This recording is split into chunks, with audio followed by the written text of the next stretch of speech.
Olá, meu nome é Juliana e esse é o podcast Clássicas Sem Classe, no qual eu discuto clássicos escritos por mulheres pouco lidas, não traduzidas, excluídas do cânone ou esquecidas, bem como clássicos da literatura queer. Tudo sem a menor classe, claro.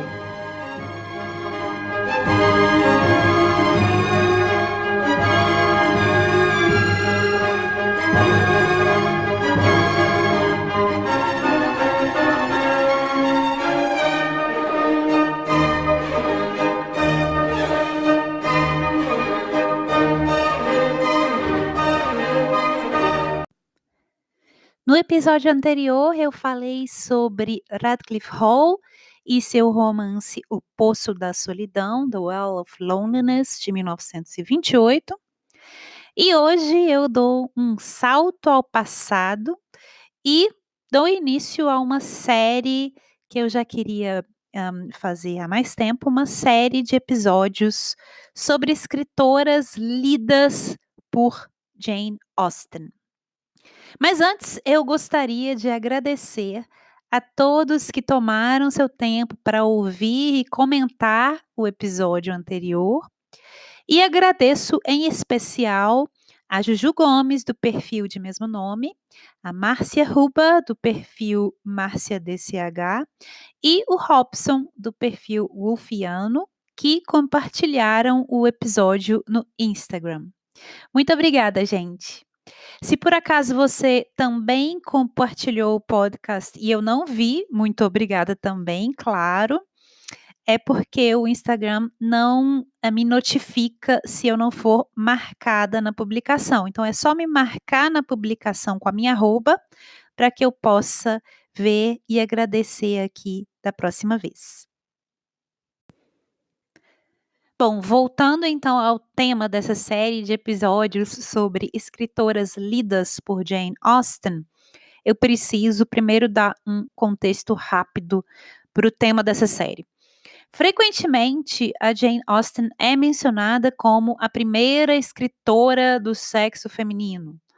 Inclusive, várias antologias de literatura inglesa, ou mesmo de literatura considerada, entre aspas, ocidental, essas antologias fazem parecer que até o século XIX a Jane Austen teria sido a única mulher a publicar algo aí de, entre aspas, mérito literário, né? Algo que vale a pena ser lido e incluído no cânone. Essa ideia é inclusive repetida até mesmo por muita gente comprometida seriamente com a crítica literária de moldes feministas. E aí se repete que a Jane Austen teria sido a primeira a criar personagens femininas complexas, a primeira a usar discurso indireto livre, a primeira mulher a viver de literatura, enfim, essas são ideias que são repetidas até com boas intenções, a fim de jogar a luz sobre uma escritora do sexo feminino, né? Mas são ideias que acabam por cometer uma espécie de reducionismo e uma espécie até de erro histórico e acabam por contrariar sua própria intenção inicial feminista e por colaborar para o apagamento das demais escritoras anteriores a Jane Austen. E essas são ideias que, embora muitas vezes refletem o fato de que as pessoas simplesmente não leram nada anterior a Jane Austen, seja mulher ou seja homem, em sua maior parte são ideias que refletem, na verdade, um pensamento repassado por críticos literários aí de meados do século XIX até meados do século XX e que escreviam sobre a ascensão do romance na literatura de língua inglesa. Então, há uma certa bolha que repete essa ideia sem realmente pensar profundamente sobre ela, ou mesmo testar essa hipótese, ou mesmo ter uma noção mais profunda do que seja uma crítica literária de moldes feministas, ou mesmo até de se ler algo realmente anterior a Jane Austen. Bom, esse tópico daria pano para manga para mais de um episódio, mas só para servir de exemplo, Em uma das obras mais citadas sobre esse tema do cânone, e especialmente da ascensão do romance, a obra The Rise of the Novel, publicada em 1957, tradução A Ascensão do Romance, o autor, Ian Watt, observa que, abre aspas, e aí eu cito o que ele escreveu, a maioria dos romances do século XVIII foi realmente escrita por mulheres, mas isso permaneceu por muito tempo uma afirmação de predominância puramente quantitativa. Então, ele reduz esse fato a uma mera predominância quantitativa e não qualitativa. E aí ele continua e diz que foi somente Jane Austen quem, abre aspas, desafiou a predominância masculina em termos qualitativos. E é de se perguntar por que essa afirmação foi aceita pela comunidade acadêmica de 1957, sem qualquer debate, sem qualquer apoio em evidências, sem qualquer leitura das autoras anteriores a Jane Austen, e a Almanac continua a ser repetida hoje, até mesmo por pessoas comprometidas com uma crítica literária de moldes feministas. Jane Austen foi a primeira mulher a usar discurso indireto livre? Não. Essa técnica que, no âmbito da literatura ocidental, começou a surgir no século XVIII, foi também muito empregada, por exemplo, nos romances Camila, de Frances Burney, um romance de 1796, e Belinda, de Maria Edgeworth, de 1801. Mas essa técnica foi, isso sim, foi refinada e elevada a seu ápice por Jane Austen. Jane Austen foi a primeira mulher a criar personagens femininas complexas? Não. Nós temos personagens femininas cheias, né, que apresentam defeitos e qualidades complexas. Já no romance Evelina, de Frances Burney, de 1778, no romance Belinda, de Maria Edgeworth, de 1801, e no romance Emmeline, de Charlotte Smith, de 1788, só para citar alguns.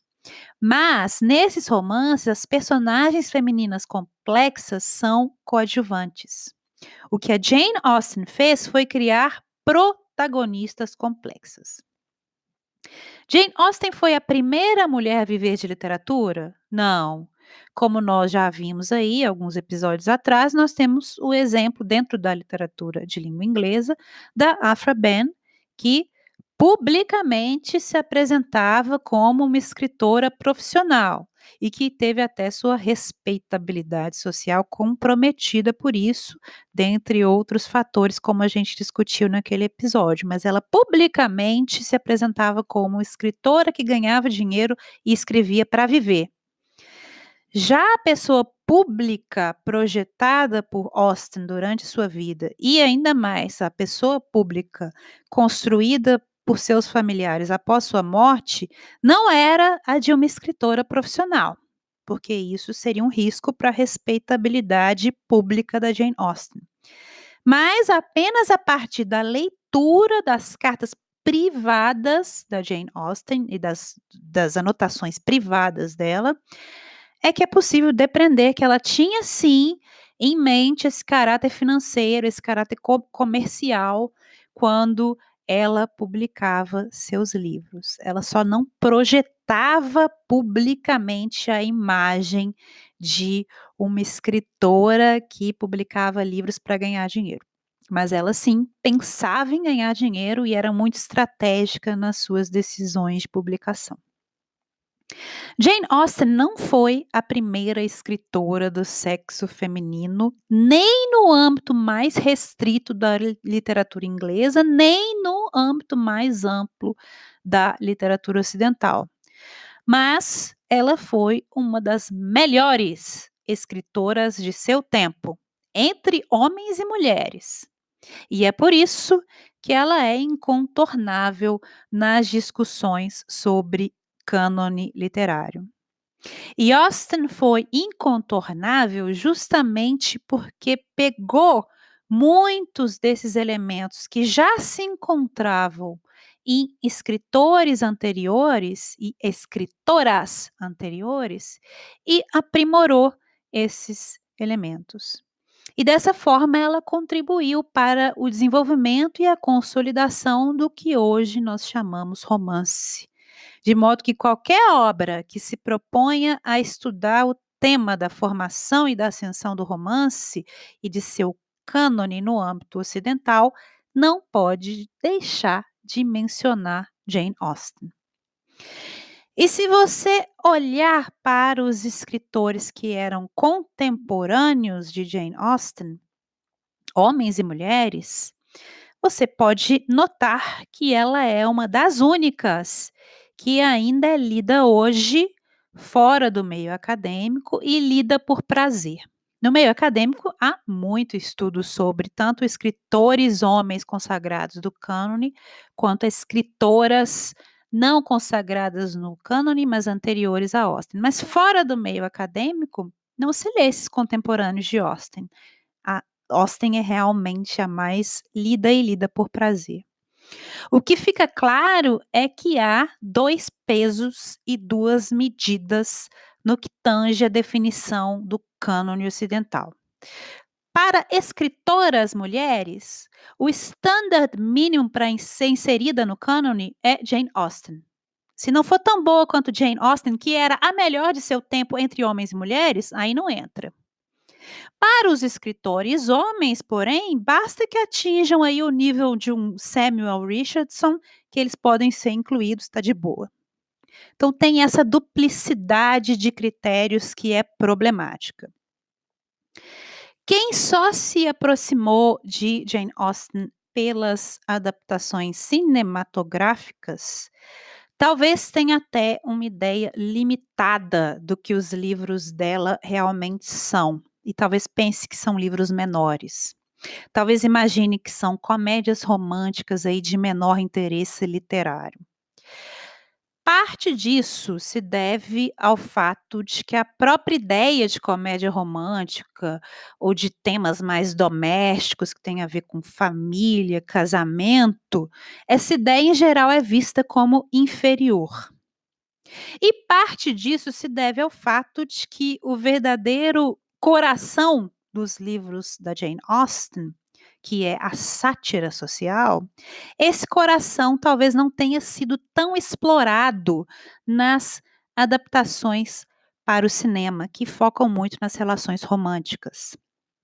Talvez seja até difícil transpor para a tela essa ironia fina, que é a marca da Austen. Talvez seja difícil transpor para a tela essa sutileza, essa crítica sutil, que até passa batido de muitos leitores. Mas o que eu acho interessante é o fato de que a Austen conseguiu contornar muito bem os limites impostos a escritoras de seu tempo. Por exemplo, se sátiras não são bem vistas na pena de uma mulher, porque isso poderia comprometer a reputação aí, a Jane vai lá e reveste suas sátiras, que são ferinas, mas ela as reveste com uma aparência de história romântica. Se os temas domésticos eram aí naquele tempo os únicos aceitáveis como objeto de livros escritos por mulheres, a Jane vai lá e usa o cenário doméstico circunscrito de algumas poucas famílias para, sutil e indiretamente, fazer uma crítica social que é muito mais ampla, que vai muito além do ambiente doméstico. E se uma mulher que se atreve a criticar a sociedade de seu tempo, é nesse tempo mal vista por tocar em assuntos então considerados como parte da esfera masculina, a Jane vai lá e reveste a sua crítica social com um tom leve de comédia. Então o que eu penso é que ela soube negociar muito bem essa tensão entre o seu talento e a sua reputação. Bom, o que eu farei nessa série é dar alguns passos para trás e explorar escritoras que nós já sabemos que Jane Austen leu. Seja porque ela as menciona em suas cartas, em suas anotações pessoais, seja porque ela faz referência direta a essas escritoras em seus romances. E a primeira escritora lida por Jane Austen, que vou mencionar hoje, é Frances Burney. Abre aspas.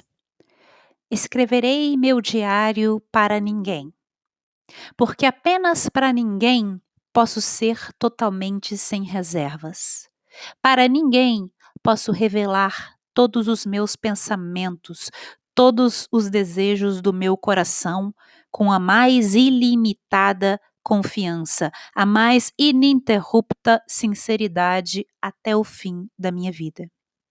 Nenhum segredo posso ocultar de ninguém, e para ninguém posso ser sem reservas.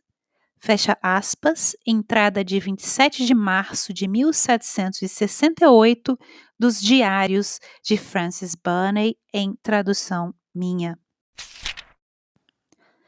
Frances Burney, também conhecida como Fanny Burney e depois de casada como Madame d'Arblay, foi uma escritora inglesa nascida em 13 de junho de 1752. A Frances era considerada como uma criança menos talentosa. Ela, até os 8 anos de idade, não sabia ler nem escrever e foi, por causa disso, educada em casa, enquanto as irmãs dela foram enviadas para serem educadas em Paris, porque eram consideradas inteligentes. Disse que a Frances sofria de uma forma de dislexia e que ela se autoeducou lendo a coleção de livros da biblioteca da família. Quando ela tinha 10 anos, Frances começou a escrever histórias aí como uma forma de entretenimento para ela e para a família. Aos 11 anos, sua família começou então a chamá-la de velha senhora por causa de seu comportamento um tanto quanto sisudo e grave, sério. E quando ela tinha 10 anos, a mãe de Frances morreu. Quando ela tinha 15 anos, por insistência do pai e da madrasta, com quem ela não tinha uma relação muito boa, a Frances acabou por queimar os manuscritos do primeiro romance que ela tinha escrito, The History of Caroline Evelyn, a história de Caroline Evelyn. E apenas mais tarde, em 1778, é que ela tomou coragem e publicou anonimamente seu primeiro romance, Evelina, que tinha sido escrito até como uma sequência do romance que ela destruiu, uma sequência de uma sequel, né, do History of Caroline Evelyn. O romance Evelina foi um sucesso e logo descobriram que ela era a autora. Então, o segredo da autoria foi logo revelado, apesar de ela ter inicialmente publicado anonimamente. A Burney foi então convidada por Hester Traill, ela era uma das famosas Blue Stockings da época, era uma patrona das artes, apoiou muito a Frances Burney. Então a Burney foi convidada pela Hester para visitar sua casa e participar de um dos seus salões literários. Essa foi então a estreia de Frances Burney na sociedade literária, abertamente como escritora. E nessa oportunidade ela conheceu outra famosa Blue Stocking, a Elizabeth Montagu, e também tornou-se íntima de uma famosa artista, a Mary Delany. Em 1782, Frances Burney publicou outro romance de sucesso aí na sequência, Cecília, e inclusive Jane Austen parece ter sido inspirada por uma frase no romance Cecília para dar o título ao seu romance Orgulho e Preconceito. Então eu vou citar aqui a frase do romance da Frances Burney, abre aspas. Todo esse negócio infeliz, isso na boca do personagem Dr. Lister. Todo esse negócio infeliz foi resultado de orgulho e preconceito. No entanto, lembre-se, se ao orgulho e ao preconceito você deve suas misérias, o bem e o mal estão tão maravilhosamente equilibrados que ao orgulho e ao preconceito você também deverá o fim dessas misérias. Fecha aspas. Então, o próprio título do romance da Jane Austen, que primeiro tinha sido First Impressions, depois ela muda para Orgulho e Preconceito, foi inspirado pela Fanny Burney.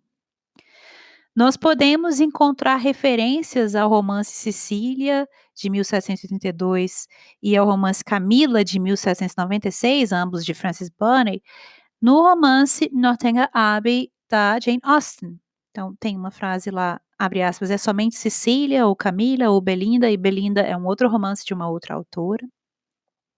Em Persuasão e no romance Inacabado Sanditon, nós também encontramos referências a esses livros da Frances Burney. Em Sanditon tem a frase, abre aspas, ela pegou um livro e por acaso era um volume de Camila, fecha aspas. Há referência ainda aos romances Evelina, Cecília, Camila e O Andarilho também nas cartas de Jane Austen. Então, a gente já sabe que Jane Austen era uma grande admiradora da obra de Frances Burney. Ela lia tudo que a Burney publicou. E a Austen chegou a mencionar Cecília e Camila como duas das obras, aí eu vou citar literalmente, abre aspas, nas quais são revelados os maiores poderes da mente, nos quais o conhecimento mais profundo da natureza humana é transmitido pela escrita mais bem executada, fecha aspas, palavras da Jane Austen. Dois outros grandes medalhões literários da época, o Samuel Johnson e o Edmund Burke, também estavam aí entre os admiradores da Burney. Por meio da amizade dela com a Mary Delany, que era aí uma das personalidades favoritas da corte de Windsor, a Frances pôde então ser apresentada ao rei George III e à rainha Charlotte em 1785 e logo depois ela recebeu e aceitou a oferta de um cargo de assistente da rainha. Como ela já tinha 34 anos, estava solteira, não tinha perspectiva de casamento e não tinha perspectivas concretas de carreira, a Burney aceitou esse cargo ainda que relutantemente.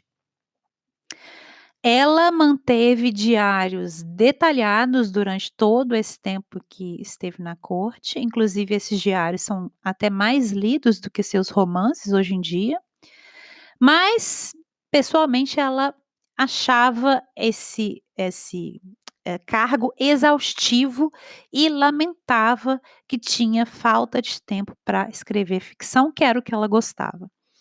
Em 1790, ela então convenceu o pai a escrever uma petição à rainha, pedindo permissão para que ela renunciasse ao cargo por motivos de saúde. A Frances foi então autorizada a sair do cargo e também a se aposentar com um salário aí mínimo, que na época era uma pensão anual de 100 libras, e ela deixou o cargo em 1791. Ela voltou para a casa do pai, mas continuou a se corresponder com os membros da família real até 1840. Durante esse período, Frances Burney apoiava os ideais da Revolução Francesa, o que também podia ser um pouco complicado com os membros da família real. E ela apoiava esses ideais, particularmente no que diz respeito à igualdade e à justiça social, especialmente de gênero. Ela, então, conheceu um grupo de exilados franceses. Ela foi até apresentada à escritora Germaine de Staël, e nessa época, quando ela já tinha 41 anos, ela se apaixonou por um desses exilados franceses, o Alexandre Jean-Baptiste Piochard d'Arblay, que era um soldado de carreira francês. Ele tinha sido um assistente do Marquês de Lafayette. E ela se apaixonou, os 2 se apaixonaram, e o pai dela se opôs a esse relacionamento, porque o cara não tinha, assim, muito dinheiro, né, ele era um soldado de carreira. E o pai até se recusou a comparecer ao casamento, mas os 2 vieram a casar, apesar de toda a oposição, em 1793.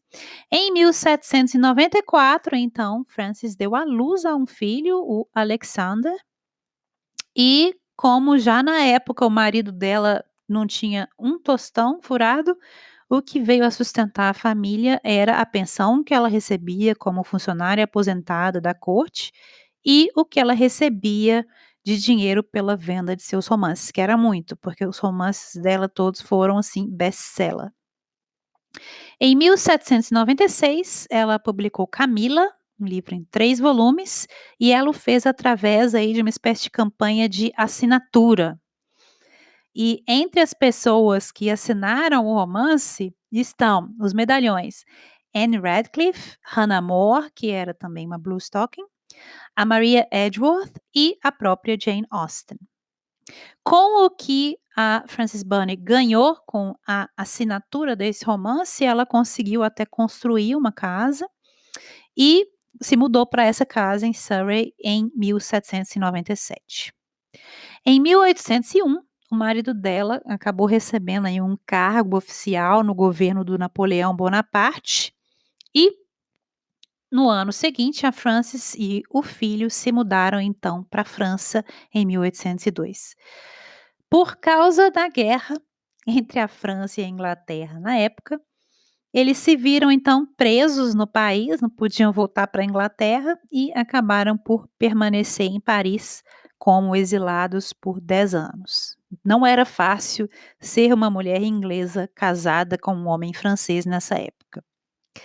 Em 1811, depois de sofrer de dores no peito por cerca de 1 ano, a Frances teve um câncer diagnosticado na mama direita e foi submetida a uma mastectomia realizada pelo cirurgião militar do próprio Napoleão e foi uma cirurgia realizada sem anestesia, inclusive ela descreve em detalhes nos diários dela. E ela sobreviveu, essa é a coisa incrível, né.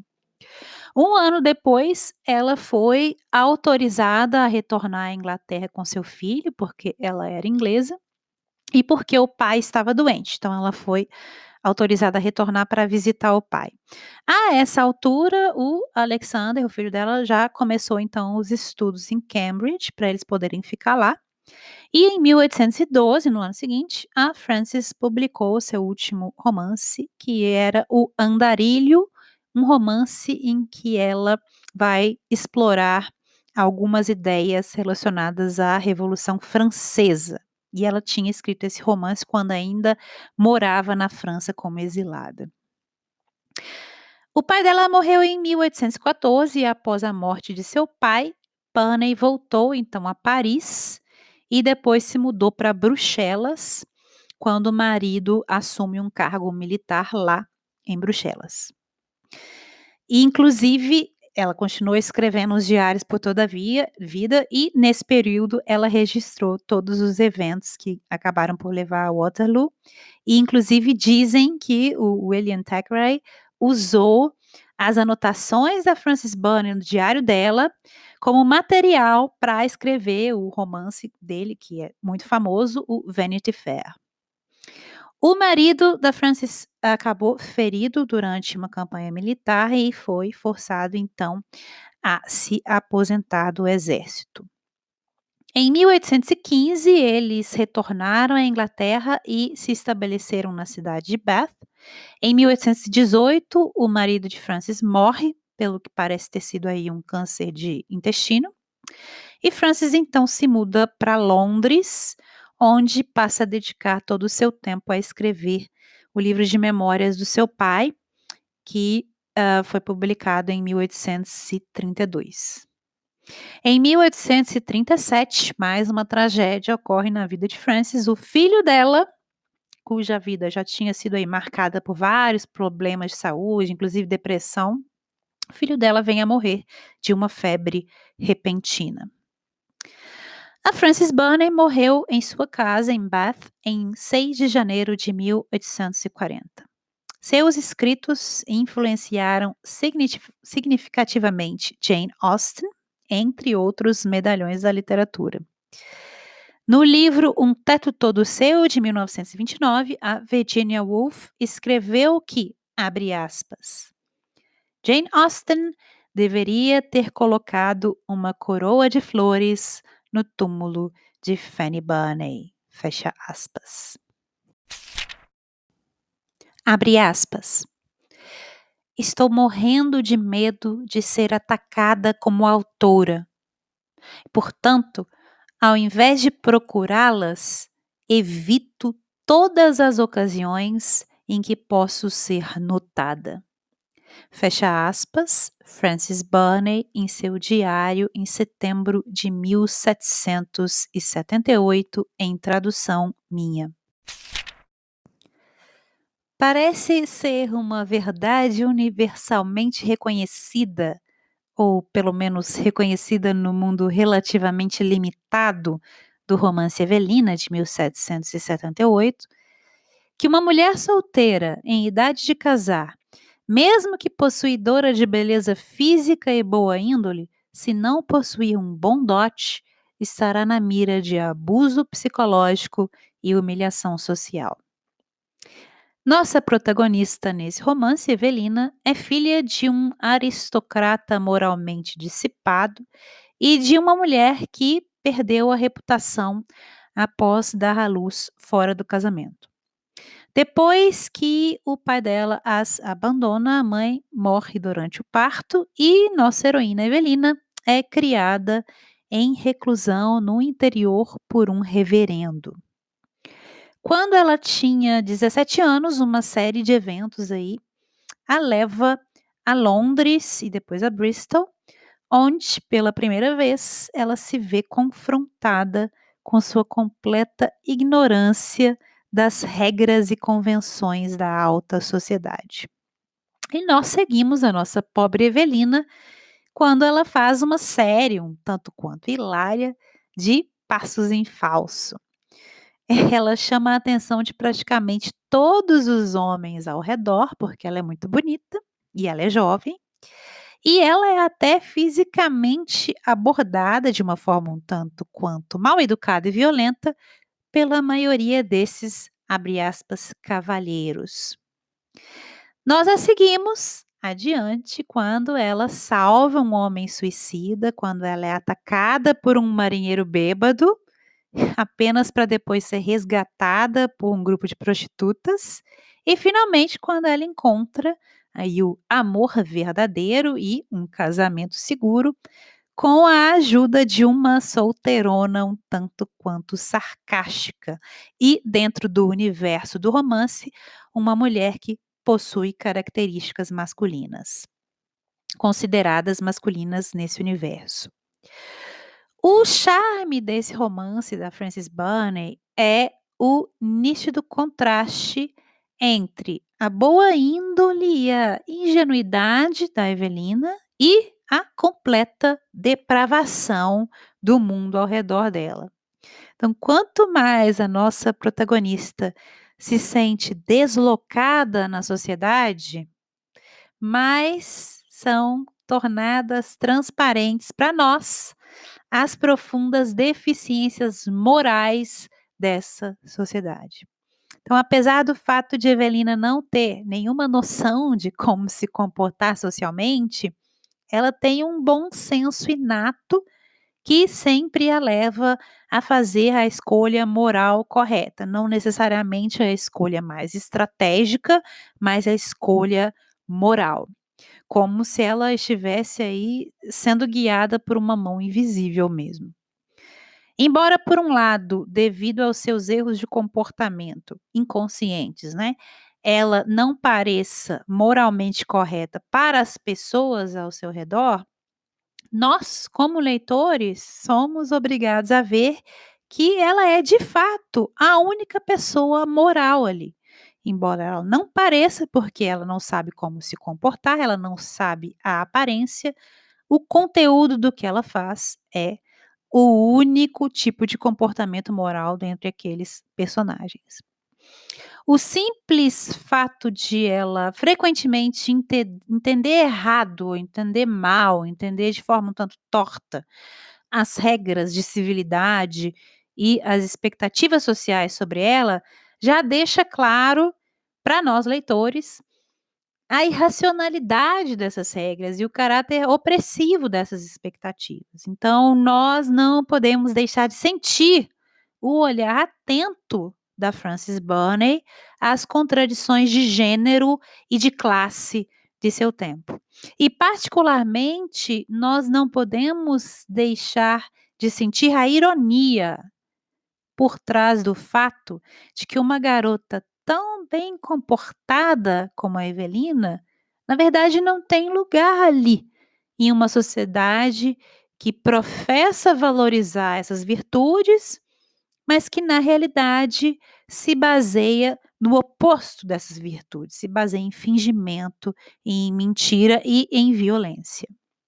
Então, parte do espanto e do deslocamento social de Evelina reside no fato de ela nunca entender realmente que as boas aparências e o refinamento das pessoas ali ao seu redor estão completamente desconectadas do verdadeiro valor moral dessas pessoas. A maioria dos personagens sabe como agir para parecer uma pessoa boa, mas não é uma pessoa boa. Evelina não sabe como agir para parecer uma pessoa boa, mas no fundo é uma pessoa boa. Mais do que um romance de formação, a história de Evelina é uma aventura dessa garota que tem que lutar para permanecer virtuosa em um mundo onde isso parece ser de pouca ou nenhuma utilidade. E às vezes parece ser completamente impossível permanecer virtuoso nesse mundo. É um mundo onde a aparência da virtude é mais importante que a própria virtude, e para manter a aparência da virtude, os personagens têm então que abrir mão do comportamento verdadeiramente moral. Abre aspas. Lembre-se, minha querida Evelina, nada é tão delicado quanto a reputação de uma mulher. Essa é, ao mesmo tempo, a mais bela e a mais frágil de todas as coisas humanas. Fecha aspas, Frances Burney no romance Evelina, em tradução minha. Eu gostei particularmente da ironia e do humor negro com que esse livro explora o contraste entre o que era socialmente esperado de homens e socialmente esperado de mulheres na Inglaterra do século XVIII.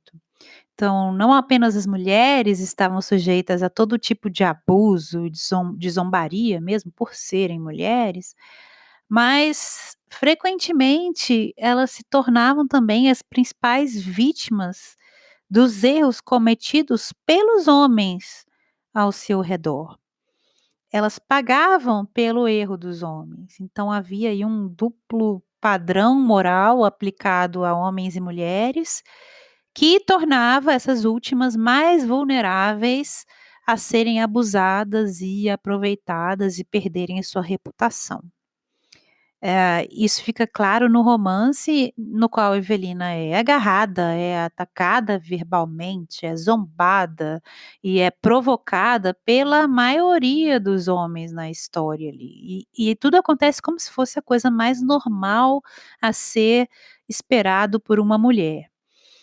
Mas ela tem ao mesmo tempo que ter muito cuidado para não reclamar explicitamente desses abusos, para não ser aí considerada como uma mulher de má índole, uma mulher difícil, aquela mulher que reclama de tudo. E pior ainda, uma mulher imprópria para o casamento. E é interessante que essa reação da Evelina de não poder reclamar explicitamente e apontar o abuso quando o abuso ocorre, ela pode ser encontrada em uma natureza diferente, claro, mas até hoje, em muitos casos de abuso sexual em ambiente de trabalho. Então, é bem comum que muitas mulheres se sintam desconfortáveis em reclamar explicitamente de casos que seriam claramente abuso, porque elas não querem ser consideradas como aquela mulher difícil, aquela mulher que só reclama. Bom, voltando aqui, não é de se admirar que essa nossa heroína, Evelina, esteja o tempo todo e, acima de tudo, obcecada por sua reputação. Ela está o tempo todo pensando no que as pessoas estão pensando sobre ela. No mundo da Evelina, o valor de uma mulher repousa unicamente na sua aparência externa, na sua idade e na sua índole, na sua submissão, na sua docilidade, na sua suposta inocência e, mais do que tudo, no seu dote. E pior ainda, nesse mundo, não apenas as mulheres estão constantemente em perigo de sofrerem aí uma forma de agressão masculina, que é considerada normal, mas também elas são forçadas a fazer pouco dessa agressão. Ah, isso é brincadeira, ah, ele tá brincando, ah, isso é normal. Esse romance quase se parece com um catálogo das várias maneiras pelas quais a inocência que a sociedade da época obrigava as mulheres a manterem, a forma como essa inocência era manipulada pelos homens. E além disso, o romance se parece com um catálogo das maneiras pelas quais a boa índole e a ingenuidade femininas eram quase que fetichizadas pelos homens, como um poderoso meio de controle. No mundo da protagonista Evelina, os homens consideram as mulheres como mercadorias. Se elas são ricas e com idade para casar, elas são mercadorias. Se elas são pobres, mas ainda assim jovens e bonitas, elas são meras presas sexuais. Não são sequer mercadorias, são apenas objetos a serem usados. E se elas ultrapassam a idade de casar, né, se elas são mais velhas, elas são aí tratadas como objeto de escárnio. Nas palavras de um dos personagens do livro, Lord Merton, abre aspas, uma mulher não tem nada que a recomende, a não ser a beleza e a boa índole. Em tudo mais, ela é impertinente ou antinatural. Que caia um raio na minha cabeça se algum dia eu escutar algo que faça sentido da boca de uma mulher. Fecha aspas. Como a maioria dos personagens masculinos aborda Evelina de várias maneiras bastante agressivas, ela é a todo tempo forçada a se sentar, a esperar, a sorrir, a se afastar da maneira mais educada, mais gentil possível, tudo em nome do decoro, como se fosse responsabilidade dela pintar qualquer tipo de abuso masculino com um ar de civilidade ou de brincadeira, a fim de evitar comprometer a sua virtude, a sua reputação. Porque ela, se revela capaz se ela se revelar capaz de reconhecer um abuso pelo que ele é, ela vai deixar claro que ela não é tão inocente, e assim ela vai perder a sua reputação, então ela tem a todo momento que fingir que não reconhece o abuso. E no caso da nossa personagem Evelina, ela realmente não reconhece o abuso, ela não consegue ver o abuso. E isso é feito de uma maneira um tanto quanto satírica pela autora.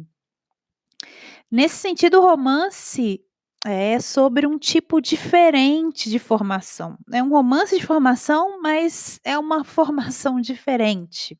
É um tipo diferente de educação sentimental da protagonista.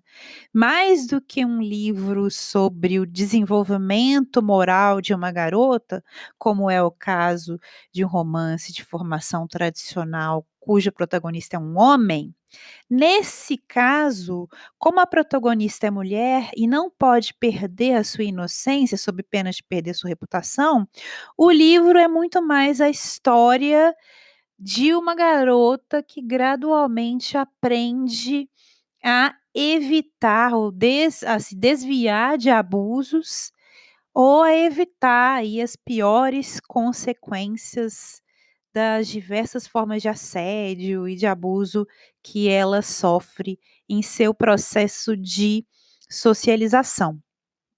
A minha personagem favorita é a senhorita Selwyn, que é aí a solteirona, né, e o papel ambivalente que ela tem no romance, eu acho muito intrigante. Essa personagem é considerada com muito desconforto por todos os demais personagens da história, porque ela é, dentro do âmbito ali daquele livro, daquele momento, ela é considerada uma mulher que possui características consideradas masculinas no âmbito do romance. Ela é uma mulher que faz o contrário do que é esperado que uma mulher faça. Ela é obstinada, ela é irônica, ela é perspicaz, ela desafia os homens e ela é até de vez em quando agressiva com os homens. Então a Miss Selwyn, a senhorita Selwyn, que nunca se casou, é a única mulher realmente corajosa o suficiente ali naquela história para zombar dos homens e para responsabilizá-los pelos seus abusos.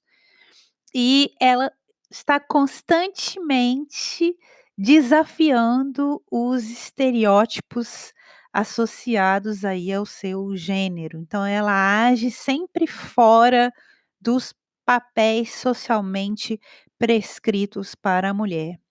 E dessa forma ela cria um grande desconforto para todos os demais personagens, incluindo a própria Evelina. Ela é amiga da Evelina, ela ajuda a Evelina, mas mesmo assim a Evelina tem uma posição ambivalente com relação à senhorita Selwyn, e todos parecem não gostar dela. Então é quase como se a autora tivesse criado uma personagem complexa, feminina complexa, que quase é um alter ego da autora, mas ela toma todo o cuidado para não colocar essa personagem no centro da narrativa e para dar uma abertura para que os leitores que pudessem ver essa personagem de forma negativa não se sintam muito chocados que essa personagem exista. E nós, leitores, quase somos levados a considerar a senhorita Selwyn da mesma forma como os outros personagens a consideram, ou seja, de uma maneira um tanto quanto negativa. E ao mesmo tempo, entretanto, nós também não podemos deixar de nos sentir um tanto quanto fascinados pela ousadia dessa personagem e pela maneira genuína como ela tenta proteger Evelina, porque apenas ela, como mulher, consegue entender os percalços pelos quais Evelina, ah, passa ou vai passar. E ela vai e conduz essa menina, essa protagonista, a um caminho rumo aí à independência, à consciência de si mesma e ao autoconhecimento. E aqui novamente a autora parece querer lançar a luz sobre a ironia que existe no fato de que essas características muito positivas, independência, consciência de si, autoconhecimento, permanecem no mundo de Evelina, porque ela é uma garota, uma mulher. Essas características, que se tratasse de um romance, cujo protagonista é um homem, seriam muito positivas, no caso da Evelina, são características profundamente perigosas para a personagem, porque ameaçam minar as virtudes que são mais valorizadas socialmente para garotas e para mulheres, que são as virtudes da inocência, ou pelo menos da aparência de inocência, e a reputação social da mulher. Então, para manter a sua reputação, a mulher tem que ser inocente ou se fingir inocente. E para isso, ela tem que abrir mão de independência, consciência de si e autoconhecimento. Esse romance é, então, uma coisa meio estranha.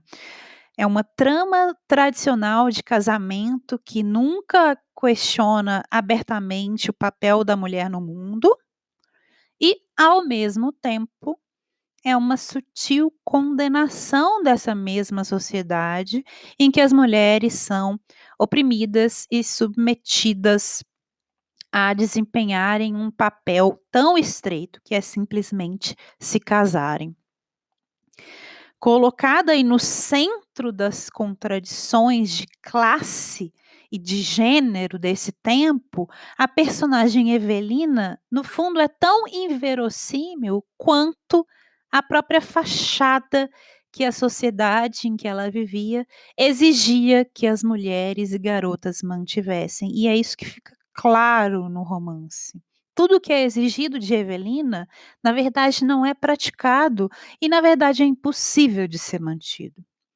Então, a Evelina deve ser sábia o suficiente para reconhecer e desviar e evitar o abuso masculino, mas deve ser, ao mesmo tempo, ingênua o suficiente para nunca perceber o que é um abuso na prática. Então, por mais que sejamos tentados a ler esse romance como um romance de formação, nós não podemos deixar de sentir que é impossível que essa personagem, no fundo, atinja uma maturidade nesse contexto em que não é permitido que essa personagem perca a inocência. Desde o início, nós sentimos que qualquer forma de crescimento ou amadurecimento verdadeiramente pessoal por parte de Evelina, no fundo, nesse universo, significaria algum grau de perda de inocência e, portanto, de perda de reputação social.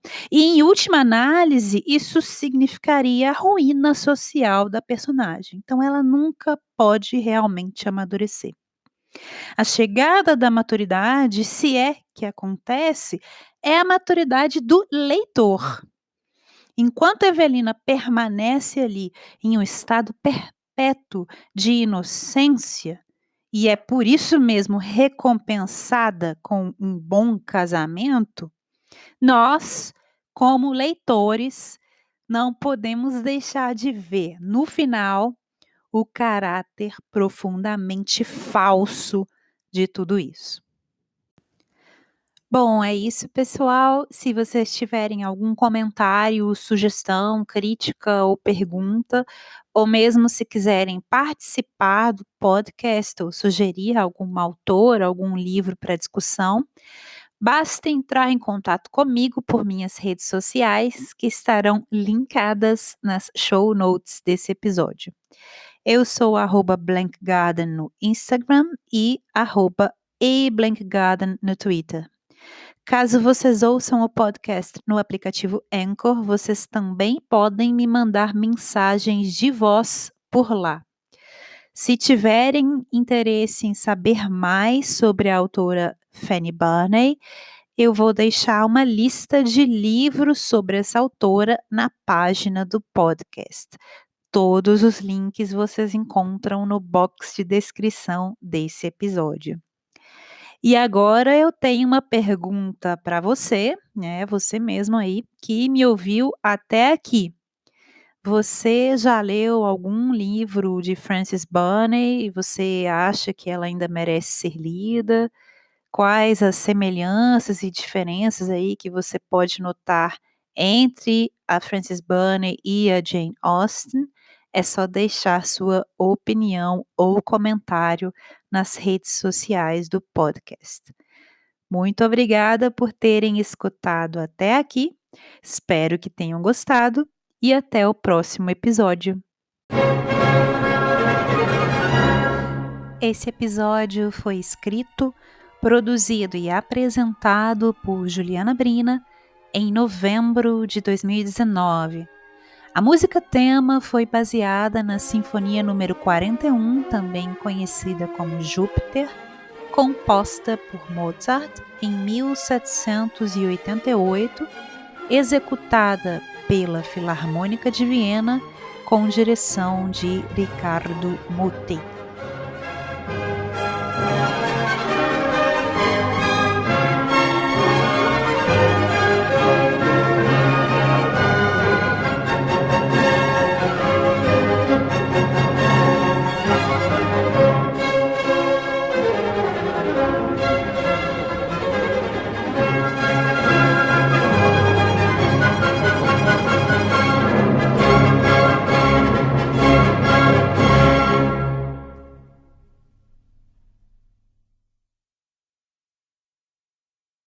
The podcast you just heard was made using Anchor. Ever thought about making your own podcast? Anchor makes it really easy for anyone to get started. It's a one-stop shop for recording, hosting, and distributing podcasts. Best of all, it's 100% free. Sign up now at anchor.fm/new. That's anchor.fm/new to get started.